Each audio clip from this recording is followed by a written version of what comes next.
How to sync the i12 TWS to an iPhone. This is going to be paired up with an iPhone 10 and it works with other iPhone models up. So first things first, make sure they're both in the case itself, make sure they have some battery life, and make sure they have that red light indicator to let you know they're both touching the base of the inside of the case. Okay, so you want to have them there.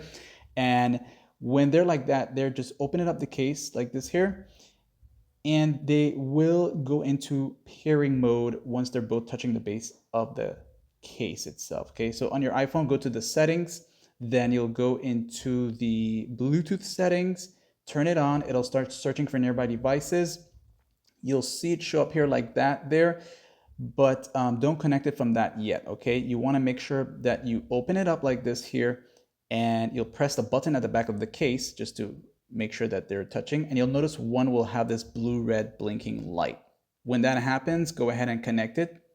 For some of us, you'll see it shows up as Airpods, and for some of us, it will show up as i12 TWS, okay? So once you have them synced, you'll get that there. You'll press OK, it will be connected, and you'll just take them out of the case, and you're good to go. If this guide helped, like and sub.